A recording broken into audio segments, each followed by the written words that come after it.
Have you ever wondered what happened to the actress who played Janet on Three's Company? Most people remember her as the calm, dependable one on the show, but very few know what she was dealing with once the cameras stopped rolling. Every once in a while, I would become aware of how funny what we were doing was. And Jack and I keep stumbling and saying words that are slang for someone in a psych ward. And each time we do, we try to fix it because we think he's a crazy guy who's going to attack us. So we're like, oh. Her time on the set wasn't as smooth as it looked, and the years that followed brought challenges she never expected.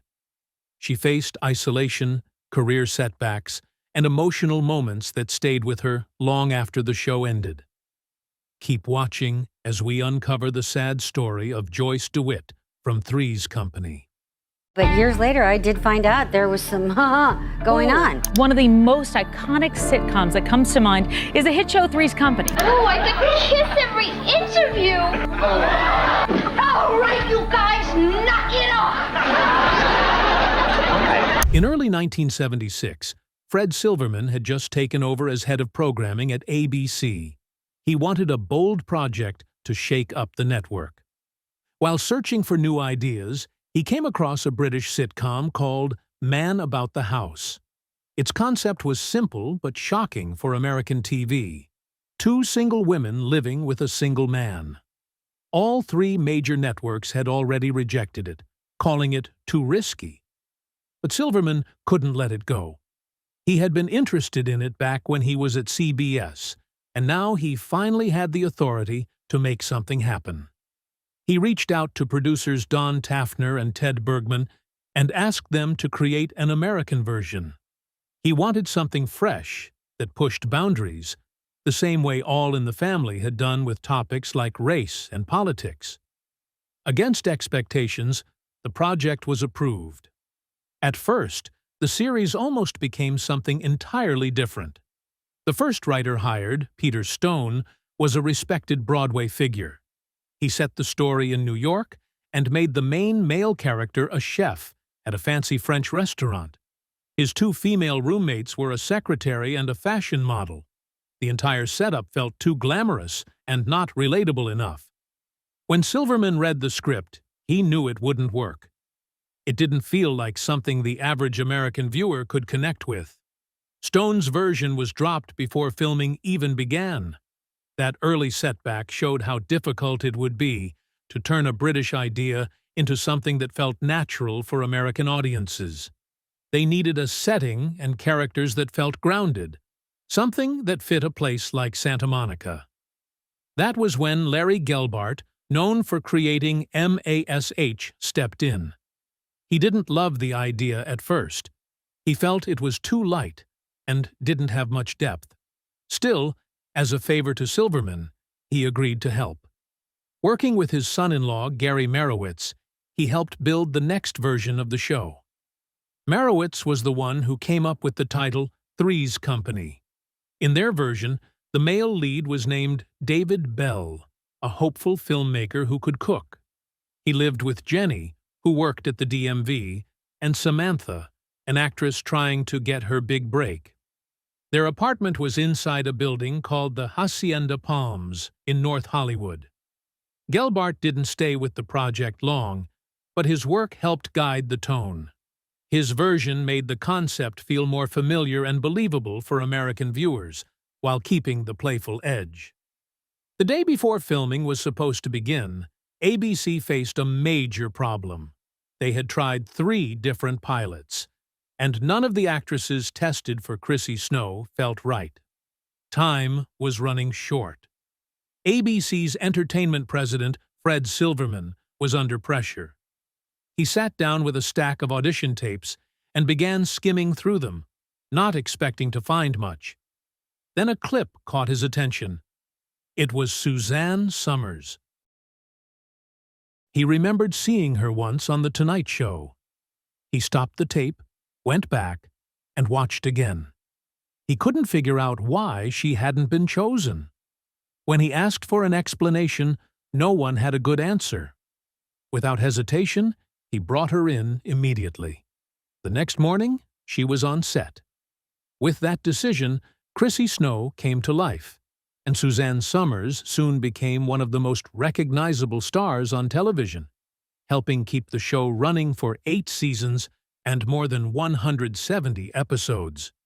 If Silverman hadn't stayed late that night, the entire history of the show could have been different. But Suzanne's casting wasn't the only thing almost altered. Right before filming, producers began doubting John Ritter. They were worried that his physical comedy might give viewers the wrong impression. Jack Tripper had to pretend to be gay so he could live with 2 women. But the producers thought Ritter's acting might make the audience believe he actually was gay, which they feared would ruin the setup. The concerns grew serious enough that Silverman had to step in once again. He made the decision clear. Ritter stays. It turned out to be the right call. The very style of performance that made producers nervous became the core of the show. His falls, facial expressions, and timing made him a star. Ritter later earned both an Emmy and a Golden Globe. What they once worried about became his strongest asset. Before Ritter secured the role, several actors were considered for Jack Tripper. Barry Van Dyke, son of Dick Van Dyke, was a strong possibility. So was Michael Lembeck, who would go on to direct episodes of Friends. Billy Crystal auditioned as well. He didn't get the part, but the same year he landed his breakout role on the show Soap. Even so, it's hard to picture anyone except Ritter as Jack. His timing, charm, and physical humor defined the character. The cast didn't just rely on luck. They also showed real courage. Only 6 episodes into the show, Joyce DeWitt, who played Janet, took a stand. She was given a line that insulted a prostitute character, but she felt it didn't match who Janet was. The producer pushed her to say it, but she refused. John Ritter even offered to deliver the line for her, but she still held her ground. "Bring a gun," she said. "I still won't say it." Later, when ABC tried to go back on a promised raise, she didn't show up for work. Instead, she went straight to the head of the network and explained that this wasn't just about money. It was about honesty and respect. She got the raise, and she earned a reputation as someone who stood up for what she believed in.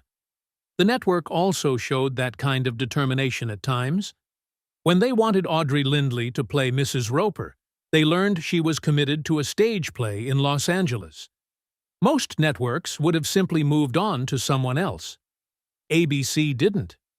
They paid $8,000 to buy out the entire theater for one night so she could tape the pilot. It was a risky move, but it worked. Lindley's chemistry with Norman Fell was so strong that they ended up getting their own spin-off, The Ropers, 2 years later. When Three's Company premiered on March 15, 1977, expectations were low. It was only meant to air 6 episodes as a spring test run.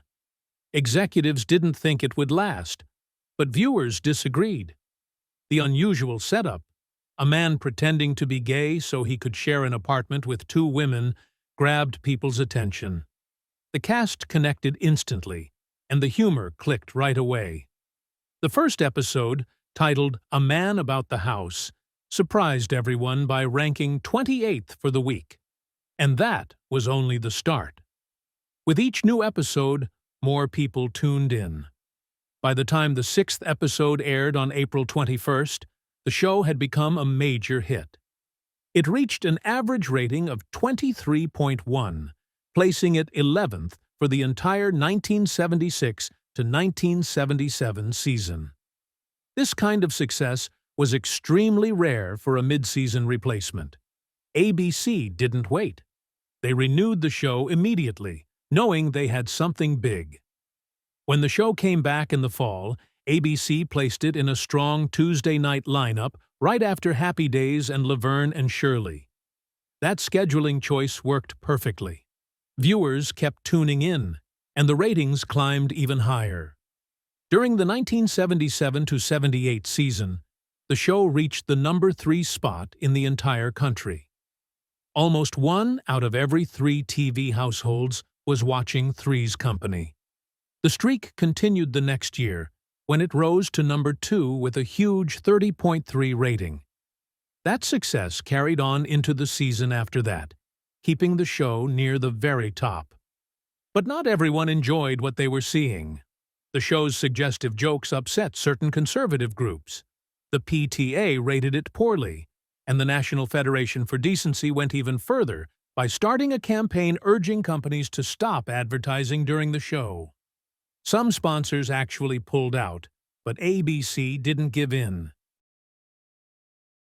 The criticism only made more people curious, and, as often happens, public debate ended up bringing even more attention to the show. Mixed in with the jokes and the headlines, Three's Company also made a quiet shift in how TV looked at family life. It showed viewers that family could simply be a group of friends who supported each other. Jack, Janet, and Chrissy, and later Cindy and Terry, formed their own kind of household based on loyalty, humor, and shared chaos. Their small apartment in Santa Monica felt like a lively, caring place where friends acted more like siblings. That idea helped influence future shows like Friends and Will and Grace, shaping how sitcoms explored relationships and home life. Still, everything wasn't smooth behind the scenes. Richard Klein sometimes had disagreements with the producers. Once, he tried to have a serious talk about his character during a run-through. The moment he said, "I'd like to discuss my character," they removed him from the show for 4 weeks. That situation showed how tightly the production was controlled. In 1978, the cast appeared on the cover of Newsweek for an article about sex on television. What should have been a milestone quickly turned uncomfortable. The magazine put them in a provocative pose, and none of the actors knew it would be presented that way. John Ritter and Joyce DeWitt were stunned. They thought the story would focus on comedy, not on sex appeal. Ritter later said the whole thing created an uncomfortable feeling on set. DeWitt was also upset, and even Suzanne Summers said she had no idea the photo shoot would be styled like that. The picture caused tension both among the cast and in how audiences and critics viewed the show. What the actors saw as light-hearted physical comedy was suddenly being sold to the public as something far more suggestive. Even the theme song almost turned out very differently. Early on, producers wanted the 3 stars to sing it themselves. It didn't work out. Joe Raposo, who composed "Come and Knock on Our Door," said the actors tried, but singing wasn't their strength. The team brought in Ray Charles, not the singer famous for "Georgia on My Mind," but another Ray Charles who worked in television, to help them. After an hour of trying, the producers asked for his opinion. He hesitated, saying, "I'm not sure." They laughed and said, "We are. We prefer the way you sing it." That's how Ray Charles and Julia Rinker Miller became the voices behind the theme. Some of the top session musicians in the business backed them up, including Hal Blaine on drums and Tommy Tedesco on guitar, with Raposo playing sax. Together, they created one of TV's most memorable opening songs. Meanwhile, Suzanne Summers was making bold moves behind the scenes. During the first season, she gave up her entire salary from the first 6 episodes and handed it to her manager, Jay Bernstein. Her instructions were simple: make me famous, or the money is gone. At the time, Three's Company was only a mid-season replacement, and no one knew whether it would survive. But Summers was thinking ahead.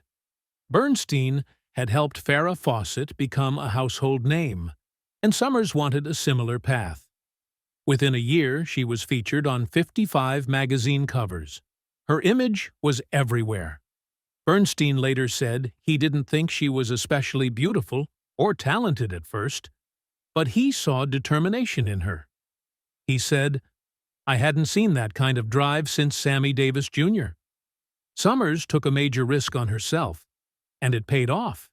She went from being a newcomer to one of television's most recognizable personalities.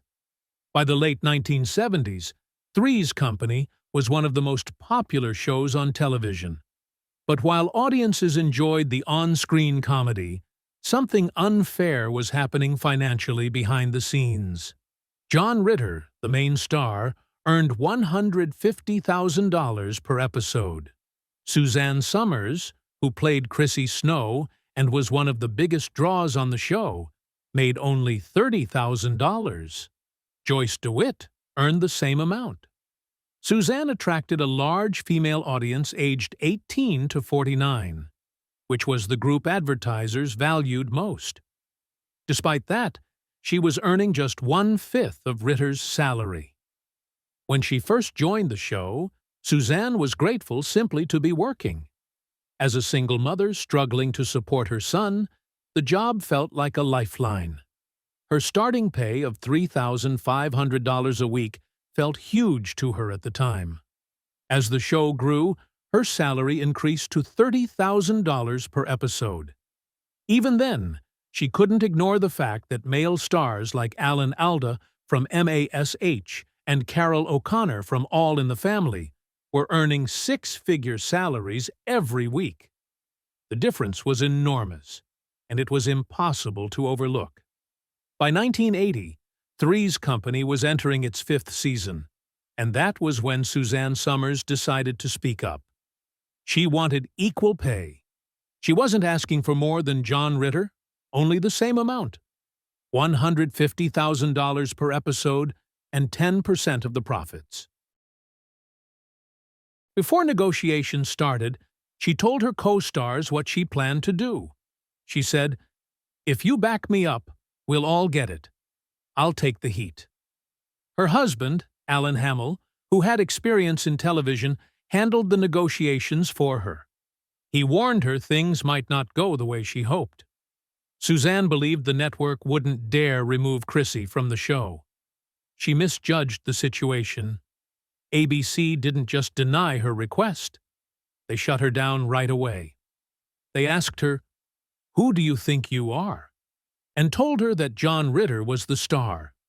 The network offered her a small raise of only $5,000 more per episode. She turned it down, and that was when everything started to fall apart. What she didn't know was that her timing was terrible. Penny Marshall and Cindy Williams from Laverne and Shirley had just fought for higher pay and won. ABC was still upset about that deal, and they didn't want more actresses asking to be treated the same as the men. According to Alan Hamill, the network felt they needed to make an example out of someone, and Suzanne was the easy target. She wasn't the lead character, and they believed they could replace Chrissy without hurting the show. So, they got rid of her. But they didn't just fire her. They tried to embarrass her. Even though she still had time left on her contract, they cut her role down to 1 minute per episode. She filmed alone on a separate set, pretending to talk on the phone with the others. She wasn't allowed to see the cast. A security guard walked her everywhere as if she had done something wrong. Her co-stars, who she had worked with for years, now avoided her. Producers told them she was greedy and trying to destroy the show, and most of them believed it. She was completely isolated. The friendships ended, and so did her career. She couldn't get meetings, auditions, or interviews. She later said, "I was fired from the #1 show at the height of my success, and I couldn't even get an interview." She was blacklisted for years, all because she asked to be paid the same as a man. When Suzanne left the show in 1981, everything shifted. The producers rushed to replace her. They brought in Jenna Lee Harrison as Cindy Snow, Chrissy's cousin. But the change happened too quickly, and viewers didn't connect with Cindy. She tried to be silly like Chrissy, but it didn't feel natural. Ratings dropped fast, and the show fell from the top 10 to 20th place. The writers struggled with Cindy's character as well.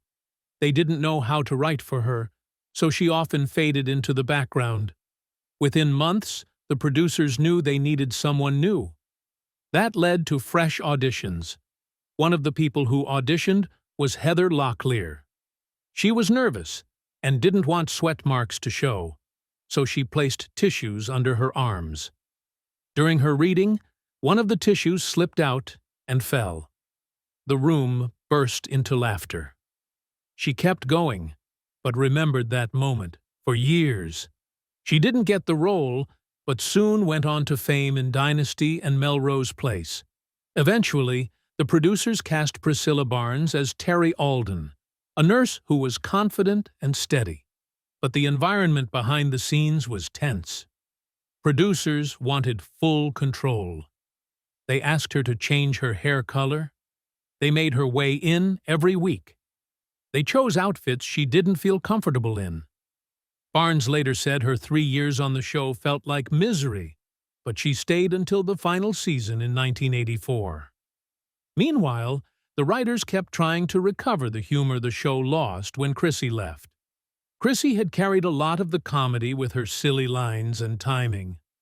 They shifted more of that to John Ritter, who was talented but couldn't carry every comedic moment alone.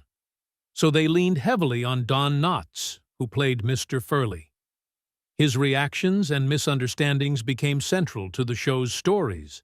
He helped keep the laughs coming, but the overall style changed, and the spark wasn't the same. Joyce DeWitt, who played Janet, noticed the change too. She wanted her character to grow and maybe open a flower shop or pursue bigger goals. The producers didn't want to try anything new. They kept repeating the same style of stories. In the final episode, Janet got married, which Joyce felt didn't match the strong, independent woman she had been playing since the beginning. Viewership continued to drop. The final season lost more than a fifth of the audience the show once had. Critics pointed out the dip in quality. ABC almost ended the show early, but they allowed a short final season so it could reach the number of episodes needed for syndication. Norman Fell, who played Mr. Roper, never wanted to leave Three's company. He enjoyed the role and the success. But in 1979, producers asked him to star in a spin-off called The Ropers. He turned it down at first because he worried it might fail. The producers promised that if the spin-off was canceled after one season, he and Audra Lindley could return to the main show. They even put the promise in writing. With that guarantee, Norman agreed. In the beginning, it looked like he made a good decision. The first season of The Ropers did well in the ratings and was in the top 10. Then ABC moved the show to Saturday night, a weak time slot. Ratings dropped sharply. Norman begged the network to move it back, but they refused. In May 1980, ABC canceled the show, just 1 month after the promise allowing him to return expired. Norman believed ABC waited on purpose, so they wouldn't have to bring the Ropers back. The producers also didn't want two landlords on the show, now that Don Knotts had taken over as Mr. Furley. Norman and Audra appeared in one final guest episode in March 1981, and that was the end. Later, another surprise surfaced. During the last season, Joyce DeWitt walked into a room and accidentally discovered secret auditions for a new spin-off called Three's a Crowd. They were casting someone to play Jack Tripper's new love interest. She was shocked that John Ritter already knew about it and never told the rest of the cast. When she shared what she saw, the atmosphere on the set changed and the trust was broken. Soon after, there was another twist. Suzanne Summers, who had been fired years earlier, tried to return. Alan Hamill reached out and pushed for Suzanne to play Jack's wife in the new spin-off. It would have been a huge moment, but the producers weren't interested. They had already hired Mary Caderet as Jack's girlfriend. Suzanne's chance to return was gone. Neither The Ropers nor Three's a Crowd worked the way the original did. The Ropers lost its charm because the couple moved to a fancy neighborhood, which removed the tension that made them funny. The Saturday time slot made things worse. Three's a Crowd had even bigger issues. Writers struggled with how much Jack should change now that he was in a steady relationship. The tone felt off. It also had to compete with the A-Team, which was extremely popular. Most importantly, the show didn't have the original group together. The chemistry was gone. ABC wanted to keep the show going with another short season, but John Ritter said no unless they committed fully. They refused, so the show ended. Years later, Joyce DeWitt looked back and didn't focus on the conflicts. She thought about the fans. People often told her that the show helped them through difficult times and made them feel safe. She came to understand that Three's Company wasn't only about comedy. It was about friendship, support, and comfort. Then came a final surprise. In 2003, 1 month before John Ritter passed away, he called Suzanne Summers out of the blue. They had not spoken in more than 20 years. He greeted her with, "Hey, babe," and then said, "I forgive you." Suzanne was taken aback. She wanted to answer with, "You forgive me," but she stayed quiet. During the call, he invited her to appear on his show, 8 Simple Rules, in a dream sequence with Joyce. She turned the idea down and suggested they work on a different project together. They agreed to find something better, but they never had the chance. John died suddenly from a heart problem at 54. It was heartbreaking, but she was grateful they had reconnected before the end. If you made it this far, thank you for spending your time with this story. If you want more videos that dig into the real lives behind classic TV, make sure to like the video, drop a comment, and hit subscribe. There's plenty more to explore from the past and the people who shaped it.